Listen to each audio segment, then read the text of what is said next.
하나님의 말씀을 보도록 하겠습니다. 하나님께서 오늘 우리에게 주시는 말씀은 로마서 5장 1절에서 11절까지 말씀입니다. 그러므로 우리가 믿음으로 의롭다 하심을 받았으니 우리 주 예수 그리스도로 말미암아 하나님과 화평을 누리자. 말미암아 우리가 믿음으로 서 있는 이 은혜에 들어감을 얻었으며 하나님의 영광을 바라고 즐거워하느니라. 다만 이뿐 아니라 우리가 환난 중에도 즐거워하나니 이는 환난은 인내를, 소망이 우리를 부끄럽게 하지 아니함은 우리에게 주신 성령으로 말미암아 하나님의 사랑이 우리 마음에 부은 바 됨이니 않은 자를 위하여 죽으셨다.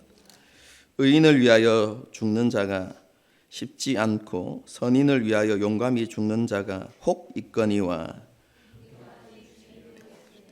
그리스도께서 우리를 위하여 죽으심으로 하나님께서 우리에 대한 자기의 사랑을 확증하셨느니라. 그러므로 이제 우리가 그의 피로 말미암아 의롭다 하심을 받았으니 또 그로 말미암아 진노하심에서 구원을 받을 것이니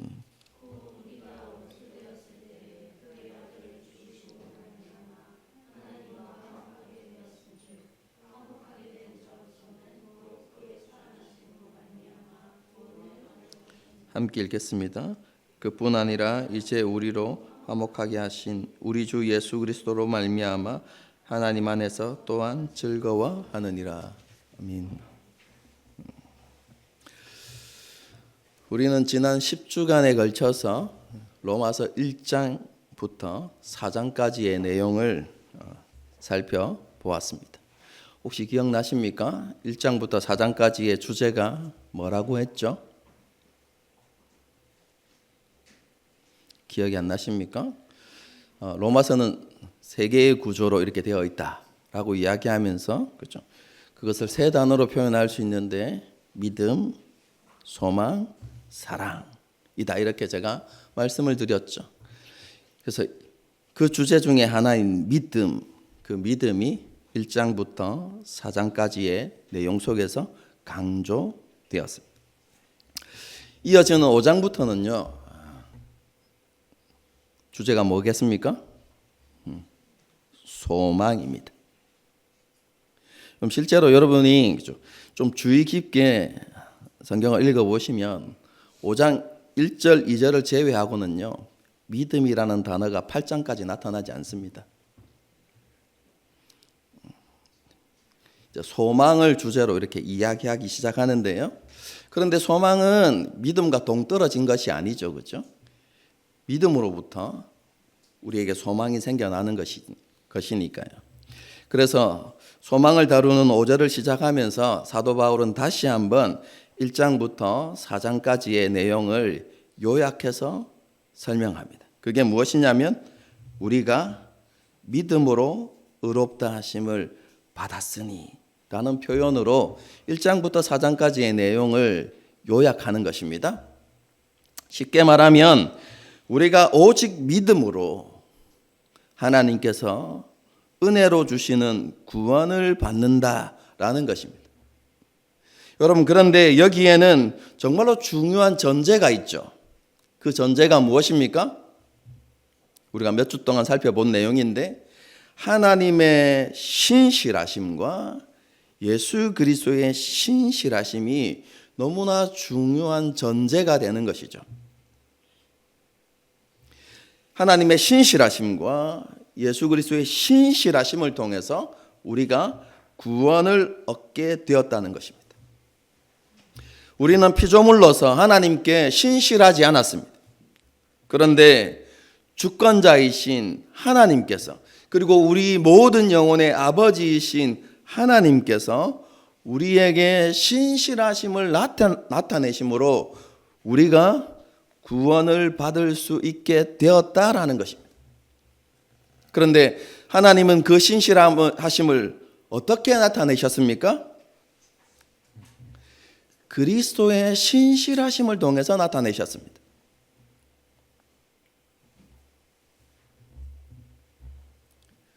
죄인의 모습으로 오셔서 죽기까지 낮아지신 예수 그리스도의 신실하심을 통해서 우리의 모든 죄가 용서되고 하나님께 의롭다 하심을 받을 수 있게 된 것입니다.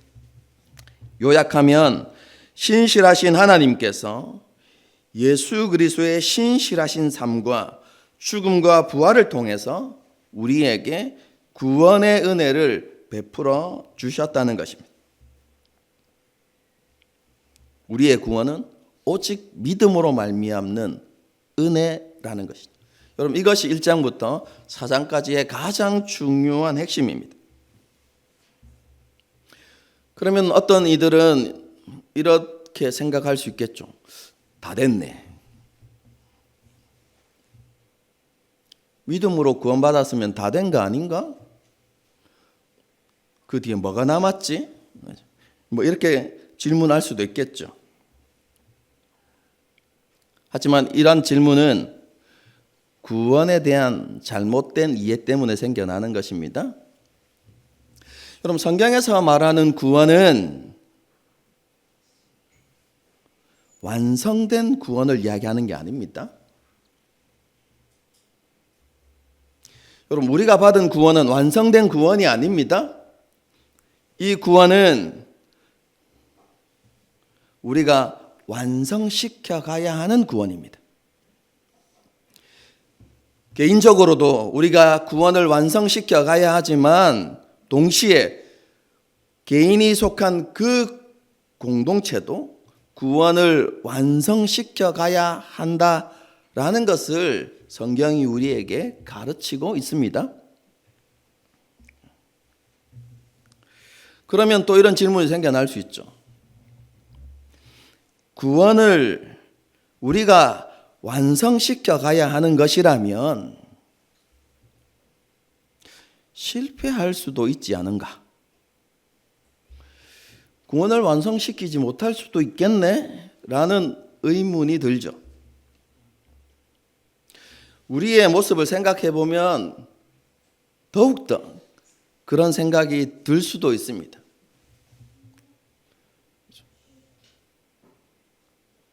늘 부족해 보이고 연약해 보이는 우리의 모습을 보면 그런 의문이 들 수 있죠. 그런데 그 질문에 대해서 사도 바울이 한 단어로 대답합니다. 그게 무엇이냐면 소망이라는 것입니다.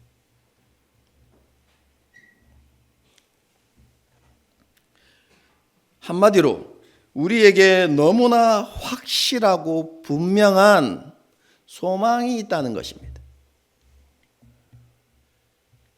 여러분, 일반적으로 소망 이렇게 하면 그것은 기대나 희망과 비슷한 의미로 사용되어지죠.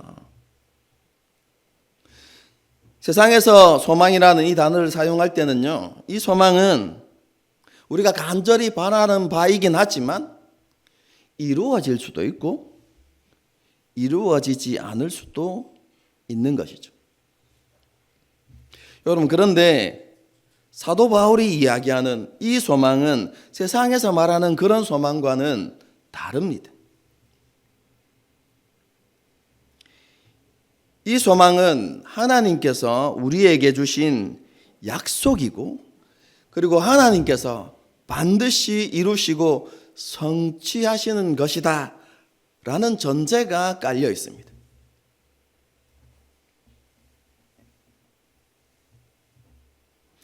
결론부터 말씀드리면 이 소망은 우리에게 이루어질 완성된 구원인데 하나님께서 반드시 그것을 성취하신다는 것입니다. 그러므로 그리스도인은 현재의 삶에서 그 소망을 바라보고 그 소망을 이루어가는 삶을 살아가야 한다라는 것을 말씀해 주고 있는 것이죠. 여러분, 우리의 구원의 여정을 한번 생각해 보십시다. 제일 먼저 우리 구원받기 위해서 제일 먼저 선행되는 것이 무엇이죠? 먼저 복음이 선포되어져야 되죠. 하나님의 복음이 선포되어집니다. 그 다음에는 어떤 일이 일어나야 됩니까? 성령님께서 우리의 마음의 문을 열어서 그 복음의 내용과 의미를 깨닫게 하시는 일이 일어나죠. 그리고 깨닫게 하실 뿐만 아니라 우리에게 믿음을 허락해 주셔서 그 하나님 나라의 복음이 진리임을 확신하게 하시죠. 그렇게 우리가 하나님 나라의 복음을 믿고 예수 그리스도의 주되심을 고백할 때 우리는 예수님의 대속의 죽음으로 말미암아 죄 용서를 받고 예수님의 의를 덧입게 되어집니다. 거듭남이라고 이야기합니다. 그리고 거듭남과 함께 우리에게 주어지는 신분이 있죠. 무엇입니까? 하나님의 백성이기도 하지만 요한복음에서 이야기하는 것은 우리가 하나님의 자녀의 신분을 얻게 되는 것이죠. 그래서 하나님과 우리가 완전히 새로운 관계에 들어가게 되는 것입니다. 여러분, 이런 하나님과 우리와의 새로운 관계, 그것을 통해서 우리가 누리게 되는 가장 큰 복이 무엇이겠습니까? 우리는 복 받기를 너무 좋아하는데요, 그렇죠? 하나님과의 새로운 관계 속에서 우리가 누리는 가장 큰 복이 무엇일까요? 사도 바울은 1절에서 그것에 대한 답을 우리에게 줍니다. 마지막 부분을 보십시오. 우리 주 예수 그리스도로 말미암아 하나님과 화평을 누리자, 이렇게 되어 있어요.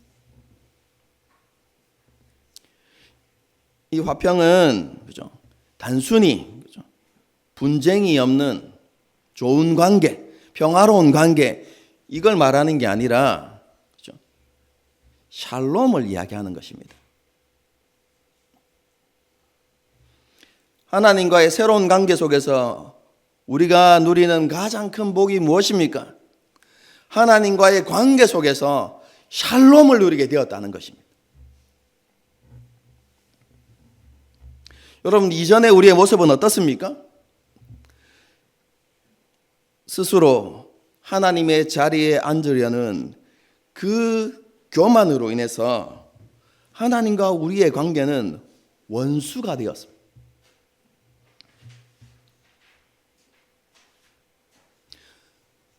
하나님과 우리 사이에 샬롬이 없었던 것이죠. 하지만 이제 우리가 하나님의 주권을 고백하고 하나님을 아버지로 고백함으로써 우리가 하나님의 보호하심과 다스림 가운데 들어가게 되었다는 것입니다. 여러분, 그게 하나님과 우리 사이에 있는 샬롬입니다. 쉽게 생각하면 에덴 동산을 생각하시면 됩니다. 하나님께서 온 세상을 창조하시고 난 다음에 보시기에 심히 좋았더라 라고 하시면서 그죠? 그 완전한 창조와 함께 이루어진 게 무엇입니까? 샬롬입니다. 그리고 그 샬롬의 모습을 가장 잘 보여주는 것이 타락하기 이전의 에덴 동산입니다. 그곳에 샬롬이 있는 것입니다. 아담과 하와가 하나님의 왕되심을 고백하고 그 다스림에 온전히 순종할 때 에덴 동산에 샬롬이 있는 것이죠. 아담과 하와는 찾아오시는 하나님을 기뻐하고 그 영광을 소망하고 그뿐만 아니라 하나님이 주시는 모든 부요함과 풍성함을 마음껏 누리며 살아갔던 그러한 상태가 샬롬입니다.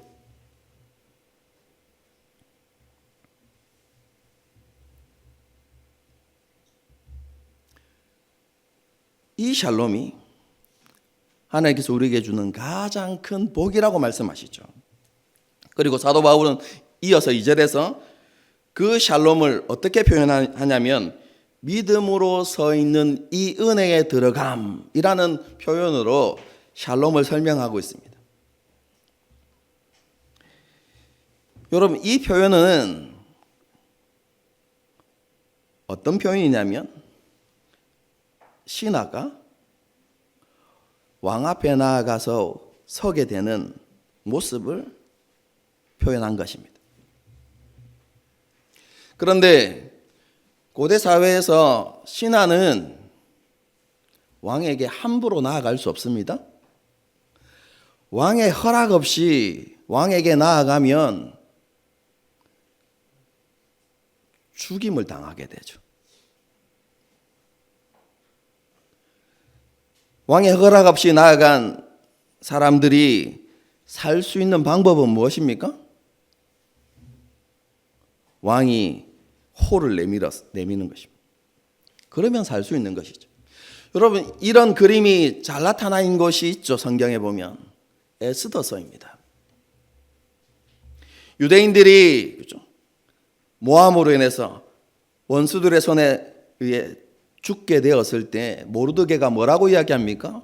에스더에게 왕에게 나아가서 이러한 사실을 다 밝히고 그죠? 왕에게 은혜를 구하라고 했을 때 뭐라고 이야기합니까? 허락 없이 왕에게 나아가는 것은 금하는 것이고, 그리고 그렇게 되어지면 죽게 되리이다. 살 수 있는 방법은 그죠? 왕이 금호를 내밀어야만 살 수 있습니다. 라고 그렇게 이야기하잖아요. 그런데 우리가 어떻게 되었다고요? 그 왕이신 하나님, 왕자에 앉아 계신 그 하나님 앞에 당당히 나아갈 수 있는, 그렇게 하나님 앞에 서 있을 수 있는 은혜에 들어갔다는 것입니다. 여러분, 히브리서를 보게 되어지면 우리가 이렇게 하나님 앞에 나아가는 것은 그렇죠? 두려운 것이 아니죠. 때를 따라 돕는 은혜를 받기 위하여서 은혜의 보좌 앞으로 담대히 나아갈 수 있다고 이야기하죠. 여러분, 이 말이 무슨 말입니까? 우리가 언제든지 하나님 앞에 설 수 있다는 것입니다. 당당하게. 그리고 하나님 앞에 나아가서 뭘 할 수 있다고요? 때를 따라 돕는 은혜를 구할 수 있는 특권이 우리 가운데 있는 것입니다. 우리가 하나님과 화목하게 되었기 때문에, 하나님과 우리 사이에 샬롬이 이루어졌기 때문에 우리는 언제든지 하나님 앞에 서 있는 이 은혜에 우리가 들어가게 되었다라고 이야기하는 것이죠. 여러분, 우리는 이것이 얼마나 큰 특권이고 은혜인지를 우리는 깨달을 수 있어야만 합니다.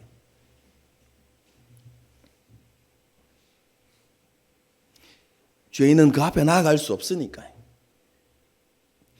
하나님의 선지자였던 거죠. 위대한 선지자였던 이사야조차도 하나님 앞에 서는 것이 얼마나 두려운 일이었습니까? 그죠? 그런데 우리는 어떻게 해요?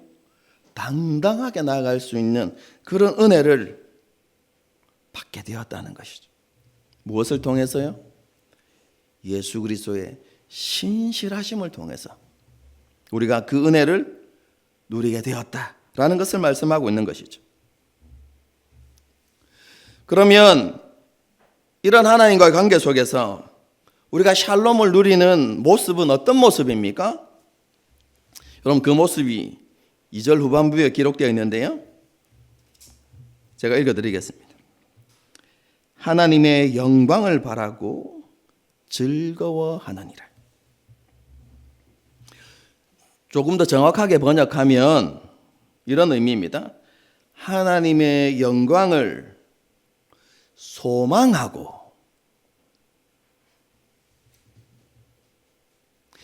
그 소망을 확신하고 자랑하는 것입니다. 이렇게 이야기하는 것입니다. 단순히 기뻐하고 즐거워한다, 그죠? 라는 게 아니라 영광을 소망하고 확신하고 그것을 자랑하는 것이다라고 이야기합니다.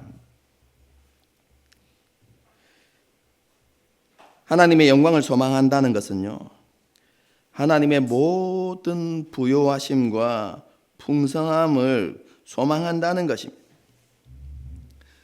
우리가 잃어버렸던 하나님의 형상을 회복하고 하나님의 성품과 하나님의 어떠하심을 알고 그 하나님을 닮아가기를 소망하고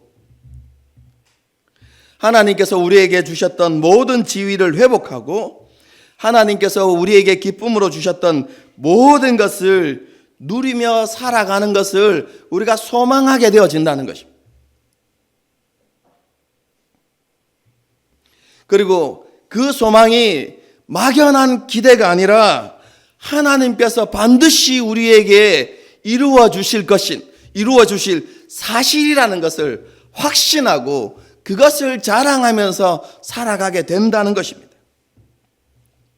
여러분, 이것이 하나님의 은혜로 변화되어진 그리스도인의 삶의 특징인 것입니다.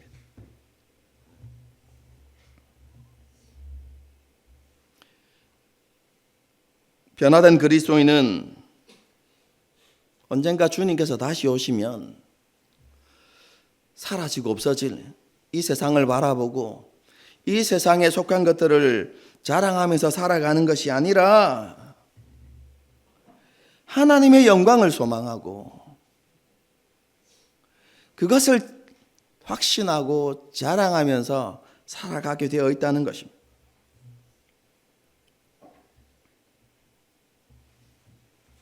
미래에 반드시 이루어질 그 하나님의 약속에 대한 확신을 가지고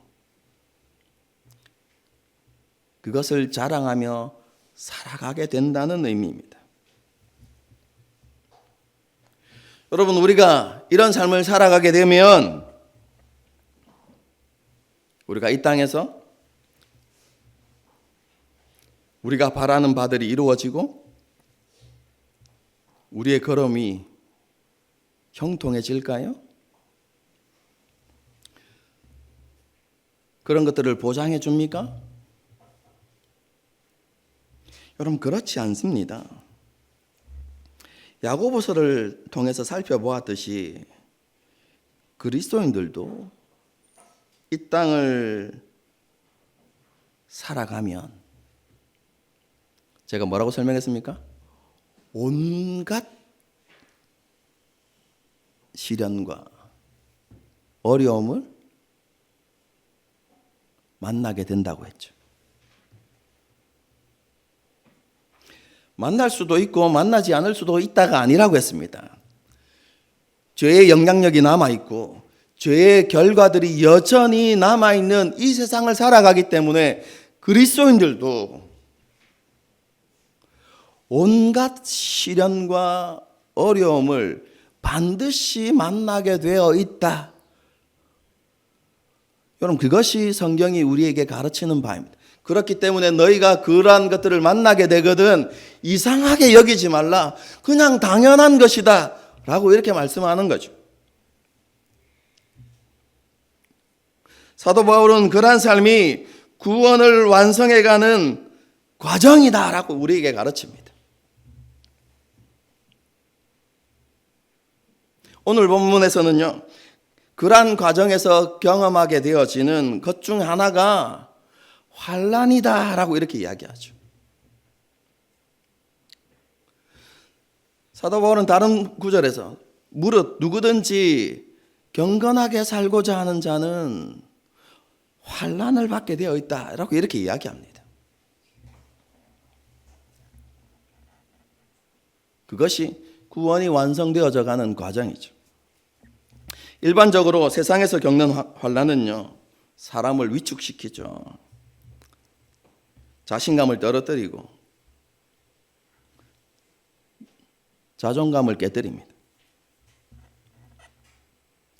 그런데요, 사도 바울은 하나님의 영광을 소망하고 확신하는 사람은 환난 중에도 즐거워하게 된다라고 말씀합니다.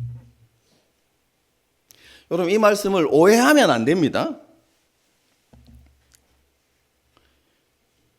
환난을 즐거워한다는 것은 육체적이나 심리적인 고통을 즐기는 그런 사람이 된다.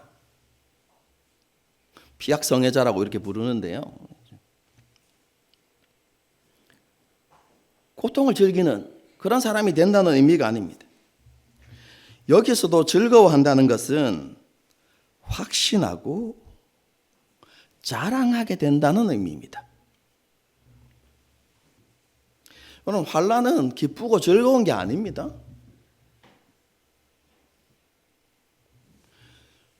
환난은 고통스럽고 우리를 힘들게 하고 가슴 아프게 하는 게 맞습니다, 여러분.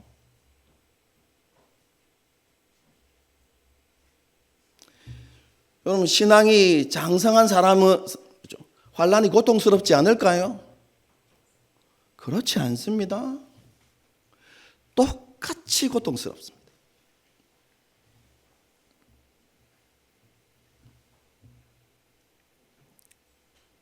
그런데 뭐가 다른가? 하나님의 영광을 소망하고 확신하는 사람은 뭐가 다른가? 환난을 대하는 마음가짐과 태도가 다르다는 것입니다. 그 환난이 우리의 삶의 끝이 아니라 그 환난은 우리에게 하나님의 구원이 이루어져 가고 있는 증거라고 받아들인다는 것입니다.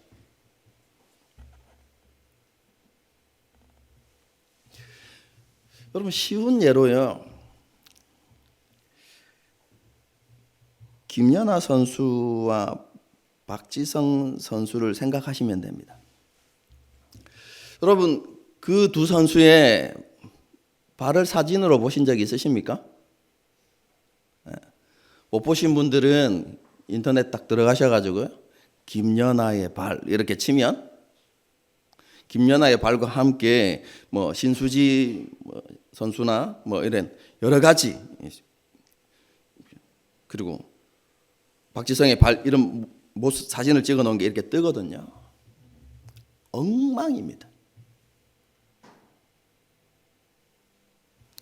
많은 상처들과 굳은 살로 정말로 보기에 흉할 만큼 망가져 있는 발을 여러분 보게 될 것입니다. 여러분, 그런데 그런 발을 보면서 우리가 실망하거나 여러분 혐오스럽다고 생각할까요?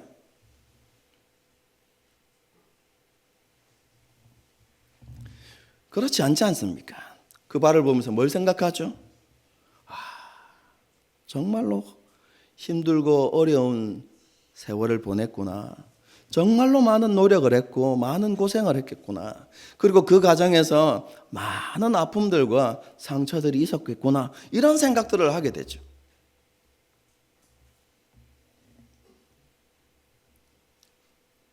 그리고 그런 아픔들과 그 고난의 시절을, 그죠, 이기고 극복했기 때문에 지금의 김연아와 박지성이 있을 수 있구나, 이런 생각을 하겠죠.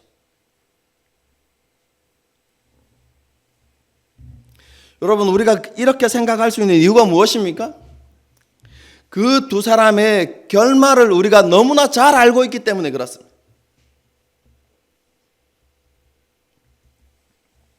여러분, 우리도 마찬가지입니다. 우리에게 이루어질 결말을 분명히 알고 확신한다면 그 결말에 이르는 과정에서 일어나는 일들로 인해서 우리는 낙심하거나 좌절하지 않을 수 있죠.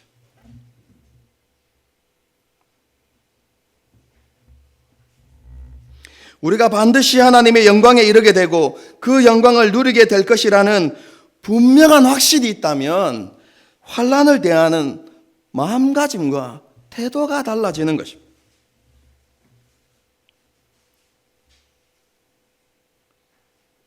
힘들고 고통스러운 것이지만 그것을 통해서 우리에게 이루실 하나님의 은혜들을 생각할 수 있게 되는 것이죠.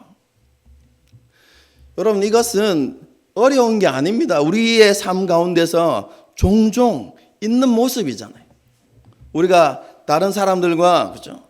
신앙 간증을 할 때 뭐라고 이야기합니까? 지난날에 우리의 삶에 혹은 우리의 가정 가운데 이러한 어려움들이 있어요. 너무 힘들고 어려웠는데 그런데 지나가고 보니까 하나님께서 그 어려움을 통해서 내게 이런 하나님의 뜻을 알게 해주셨고 하나님께서 여전히 나를 사랑하신다는 것을 알게 되었어. 여러분, 우리가 자주 하는 고백이지 않습니까? 여러분?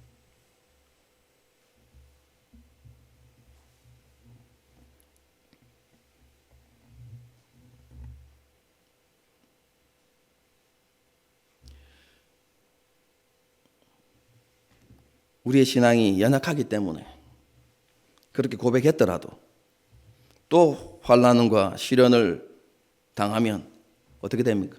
힘들고 어렵고 고통스럽죠. 그런데 지나면 어떻게 됩니까?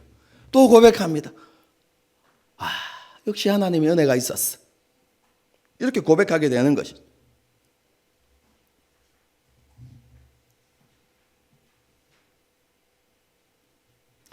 여러분, 이러한 반복되는 삶을 통해서 우리가 확신하는 바가 무엇입니까? 하나님께서 이 환난과 고난을 통해서 나를 조금씩 빚어가시고 변화시켜 가시고 성숙해 가시는 것.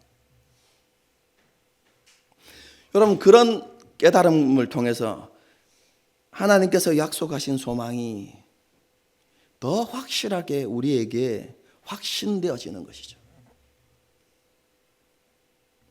그리고 그 소망에 대한 확신이 깊어지면 깊어질수록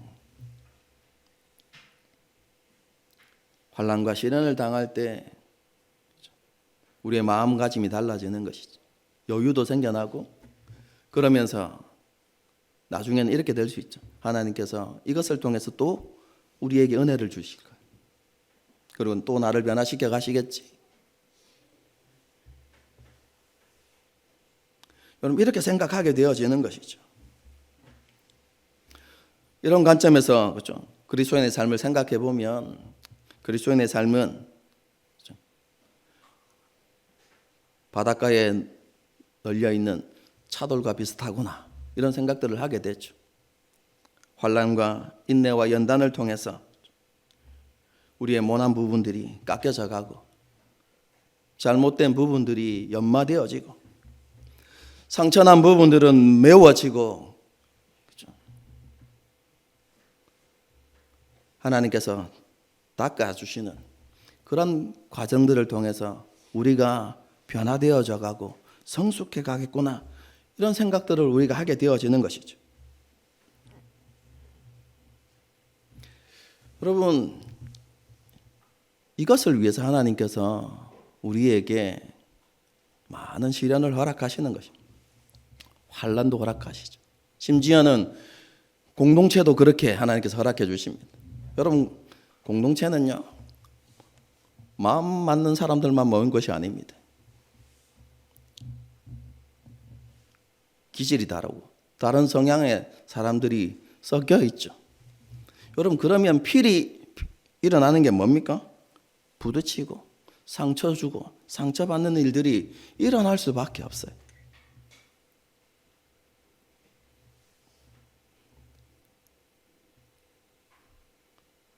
그런데 하나님께서는 그런 공동체의 삶을 통해서 한 사람 한 사람을 깎으시고 연단해 가시는 것이죠. 여러분, 그런데 이 과정이 너무 힘들고 아프죠. 그래서 포기하고 싶고 도망치고 싶고 그냥 무관심하고 싶은, 그런 생각들이 들기도 하죠. 그런데 이러한 모든 힘들고 아픈 과정들을 이기게 하는 것이 무엇이겠습니까? 그 모든 것을 이기게 하는 힘의 원천이 무엇이겠습니까? 사도 바울은 그 힘의 원천이 하나님의 사랑이다 라고 우리에게 가르치고 있습니다.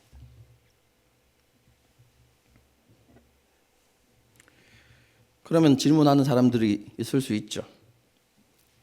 목사님, 지금 제 처지를 한번 보세요. 제 상황을 한번 보십시오.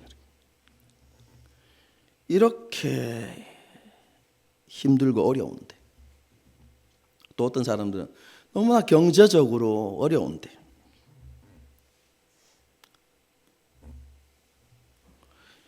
어떻게 하나님의 사랑을 확신할 수 있습니까? 원치 않는 상황들이 겹치고 여러 번의 실패로 인해서 자존감도 무너지고 다른 사람의 시선조차 부담스러운 이런 상황인데 하나님께서 어떻게 나를 사랑하신다고 확신할 수 있습니까? 이런 질문을 던질 수 있겠죠. 저는 충분히 그럴 수 있다고 생각합니다. 여러분, 그건 믿음이 부족해서 그런 생각들이 드는 게 아닙니다, 여러분. 힘들고 어려우면 누구나 다 그런 생각을 하게 되어 있습니다. 여러분, 엘리야 선지자를 한번 생각해 보십시오. 엘리야 선지자가 성령으로 충만해서 믿음으로 충만해서 확신에 차서 바알의 제사장들을 갈멜산에 불러 모으죠. 그리고 거기서 대결을 벌이지 않습니다. 그리고 하늘로부터 불이 내려오는 기적을 경험합니다. 하나님의 살아계심을 분명히 드러내고 그죠. 그리고 그곳에서 하나님의 이름을 높이는 그런 영광스러운 일들을 하게 됩니다. 여러분, 그런 엘리야가 그 다음에 어떻게 하죠? 이세벨이 자기를 죽이려고 한다는 소식을 듣고 혼비백산에서 도망가잖아요.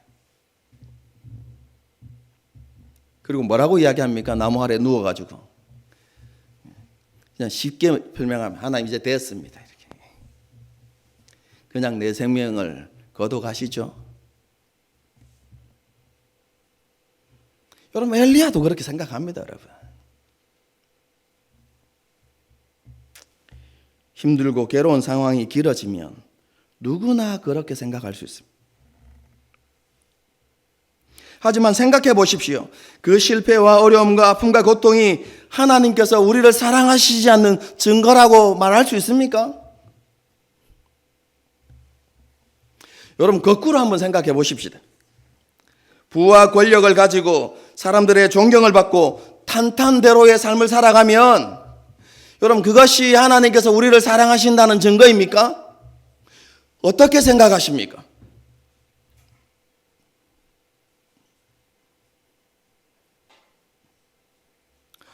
오늘날 그렇게 생각하는 성도들이 많이 있죠.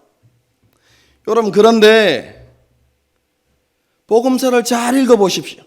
복음서 안에는 그런 사람들이 나타납니다. 부와 권세를 가졌고 사람들로부터 존경을 받고 탄탄대로의 삶을 살아가는 사람들이 있습니다. 누구입니까? 대제사장과 바리새인과 서기관들이었습니다.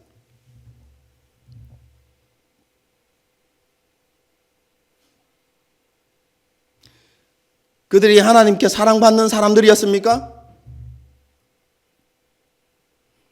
예수님이 뭐라고 말씀하십니까? 독사의 자식들아, 이렇게 말씀하십니다.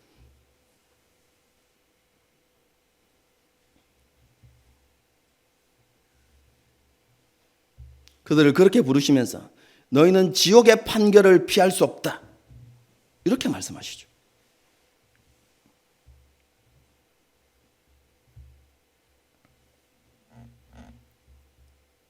여러분, 그 당시 그들은요, 자신이 하나님께 사랑받는 증거를 그들이 가진 돈과 권력으로 증명하라고 했습니다. 봐라, 이것이 하나님께서 우리를 사랑하신 증거다 라고 그렇게 주장했습니다. 그들은 그렇게 하나님의 사랑을 주장했지만 그들은 하나님의 사랑받는 자들이 아니었습니다. 뿐만 아니라 그들은요, 자신들이 하나님을 사랑하고 있다는 증거들을 많이 보여주었죠. 그게 무엇입니까? 율법에 온전히 헌신함으로. 여러분, 율법을 향한 열심은요, 우리가 바리새인을 쫓아갈 수 없습니다. 바리새인들은 하나님께서 율법으로 명하시지 않은 것까지 11조를 드렸습니다, 여러분. 그리고 율법에서 말하는 금식보다 더 많은 금식을 했습니다.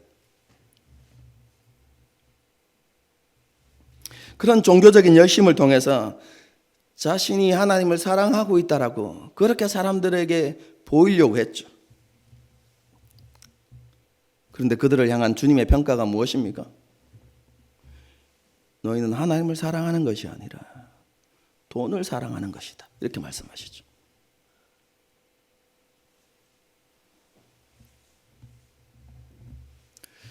여러분, 오늘 깊이 다룰 내용은 아니지만요,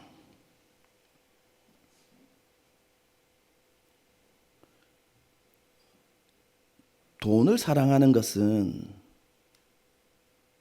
율법주의자들의 특징입니다.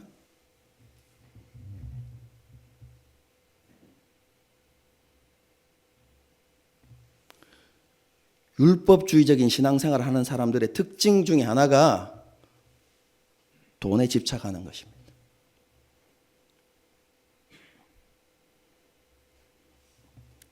그뿐만 아니라 보여지는 어떠한 것들, 더 좋은 차, 더 넓은 집, 더 좋은 학벌, 더 좋은 결과, 이런 것들을 통해서 자신을 증명하려고 하는 것. 여러분, 그것도 율법주의자들의 특징입니다. 여러분, 그렇게 살아가는 사람들 가운데는 진정한 샬롬이 없습니다, 여러분. 그것은 하나님의 사랑 가운데서 살아가는 모습이 아닙니다.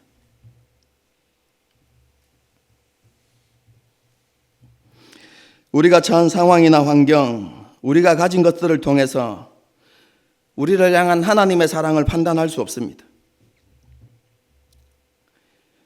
무엇보다도 가난과 어려움과 실패와 많은 괴로움이 하나님께서 우리를 사랑하시지 않는다는 증거가 될 수 없습니다.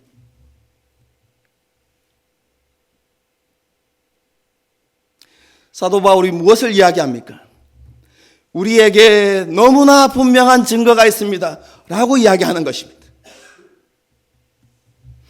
하나님께서 우리를 사랑하신다는, 누구도 반박할 수 없는, 누구도 부인할 수 없는 분명하고 확실한 증거가 있습니다 라고 그가 우리에게 이야기합니다. 그것이 무엇입니까? 8절의 말씀입니다. 우리가 아직 죄인 되었을 때. 무슨 말입니까? 우리가 여전히 죄 안에서 살아가고 우리가 하나님과 원수 되었을 때,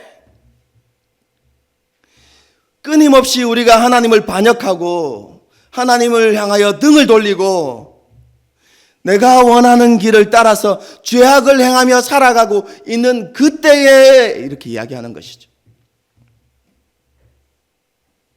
그렇게 우리가 죄인 되었을 때에 그리스도께서 우리를 위하여 죽으심으로 하나님께서 우리에 대한 자기의 사랑을 확증하셨느니라.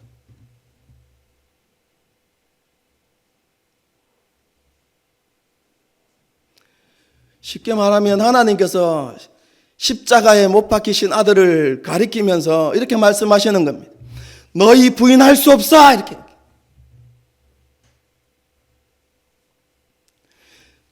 너희는 나의 사랑을 부인할 수 없어. 의심하지 마. 이렇게 말씀하시는 것이죠. 유일하신 아들을 우리를 위해서 내어주셨습니다.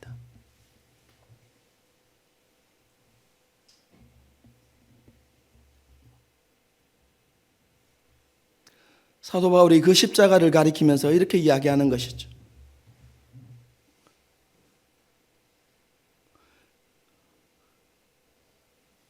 저것이 하나님께서 우리를 영원히 변함없이 사랑하신다는 증거입니다.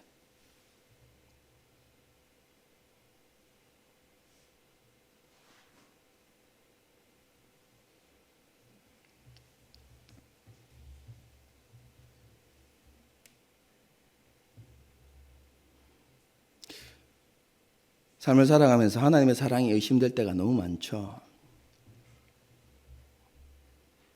말은 안 하지만 말하면 믿음 없는 자들처럼 보이니까 우리는 늘 남들의 시선과 평가를 중요하게 여기기 때문에 우리가 그렇게 하나님 앞에 의심하거나 우리 안에 일어나는 의구심들 이런 거 잘 안 밝히죠.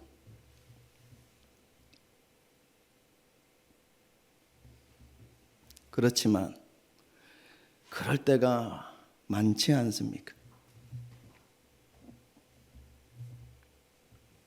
그때마다 십자가에 못 박히신 주님을 바라보고 생각하십시오.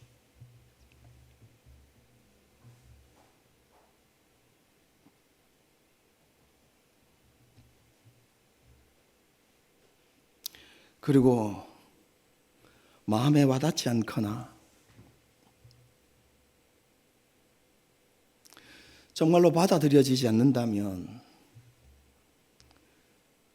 하나님께 기도하면서 성령님을 구하십시오. 5절 말씀 보시면 우리에게 주신 성령으로 말미암아 하나님의 사랑이 우리 마음에 부은 바 됨이니 이렇게 되어 있는데요.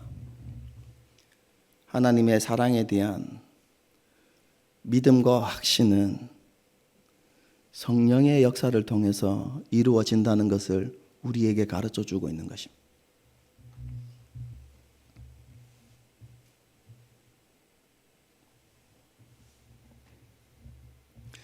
여러분, 그런 하나님의 사랑에 대한 확신이 있을 때 우리는 환난을 두려워하거나 환난 때문에 좌절하지 않을 수 있습니다. 하나님의 사랑이 우리를 담대하게 만듭니다. 사도 요한이 무엇을 이야기합니까? 완전한 사랑이 두려움을 내어 쫓나니. 여러분, 하나님의 사랑이 우리 안에 확신되어질 때 우리 안에 있는 불안과 염려와 두려움이 떠나가게 되는 것입니다.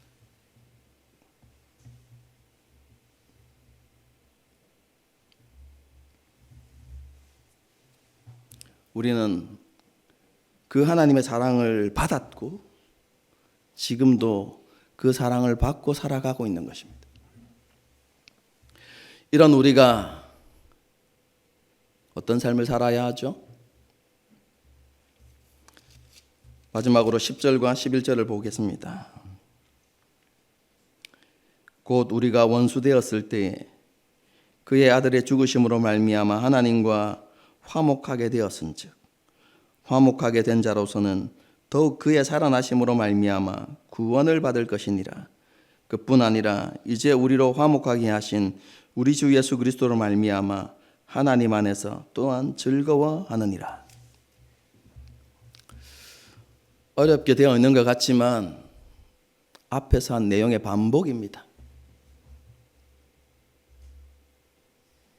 우리가 이제 하나님께서 주시는 샬롬을 누리는 자가 되었으니 어떻게 해요?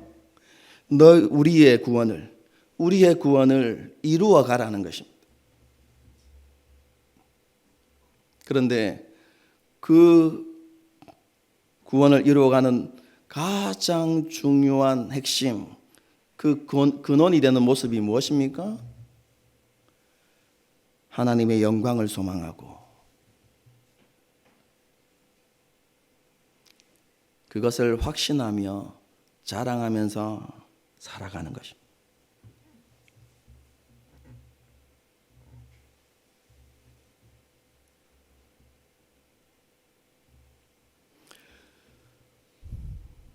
다르게 이야기하면 우리가 하나님의 샬롬 안에 거하고 샬롬을 누리는 삶을 살아야 한다는 것이죠.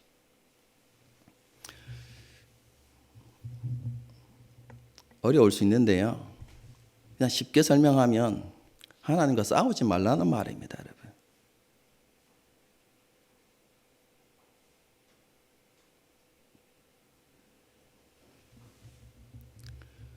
샬롬이 어떻게 이루어진다고 했습니까? 하나님의 왕되심을 인정하고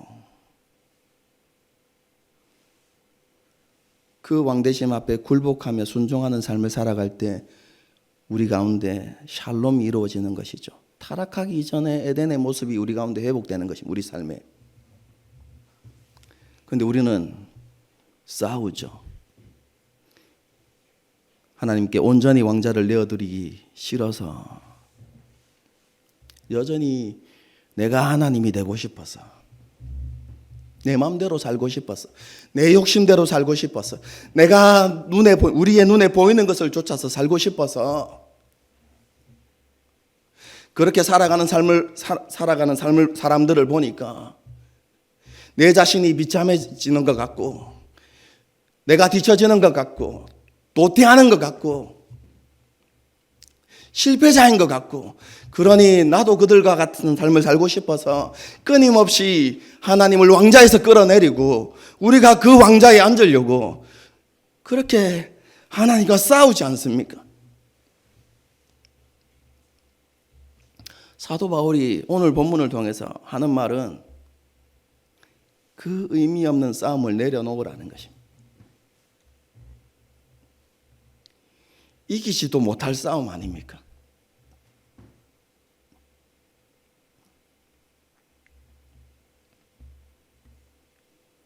그런 의미 없는 줄다리기를 내려놓고 하나님의 왕되심을 인정하고 순복하십시오. 그러면 하나님께서 주신 샬롬이 여러분 삶 가운데 있을 것입니다. 그리고 그 샬롬 가운데 여러분들은 하나님의 사랑을 더욱더 확신하게 될 것입니다. 그래서 이 땅에서 두려움과 염려에 쫓기는 삶이 아니라 담대한 삶을 살아가게 될 것입니다. 여러분 앞에 큰 환난이 있다 하더라도 그것은 여러분을 좌절시키거나 낙심하게 하거나 절망하게 만들지 못할 것입니다. 여러분은 하나님의 사랑 가운데서 그것이 우리의 구원을 완성시켜가는 과정으로 여기게 될 것입니다. 그리고 여러분은 하나님의 손을 의지하여서 그 환난을 뛰어넘게 될 것입니다.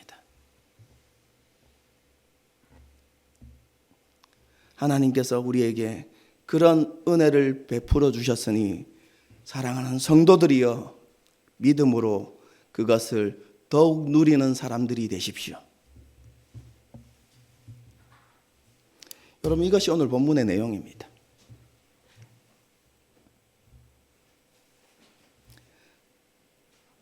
하나님 앞에서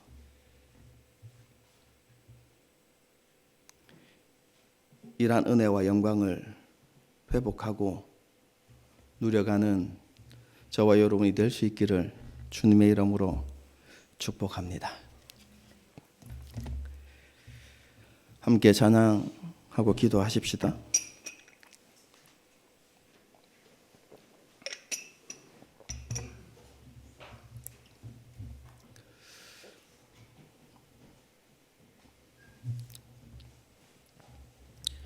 여러분, 정말로 많은 사람들이 가는 넓은 길을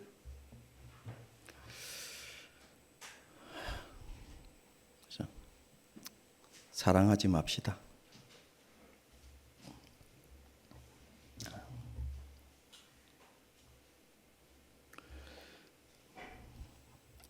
제가 그런 삶을 살아가는 사람들의 구원에 대해서 판단할 수는 없지만, 우리 오늘 찬양에도 그런 내용이 있긴 하더라고요. 여러분, 구원은 하나님께서 이기는 자에게 주시는 선물입니다. 계시록을 읽어보십시오. 7교회가 나오잖아요. 7교회에 대한 메시지를 마칠 때마다 하나님께서 하시는 말씀이 있죠. 이기는 자에게, 이렇게 되어 있어요. 하나님께서 정말로 우리가 거듭난 그리스도인이라면 이기게 하실 것이지만, 그럼에도 너희가 이겨야 하는 책임이 있다고 우리에게 말씀하십니다. 싸워야 하는 것이죠. 우리가 이런 하나님의 말씀을 기억하면서 이 찬양으로 결단하고 하나님 앞에 고백할 수 있었으면 좋겠습니다. 찬양하시겠습니다.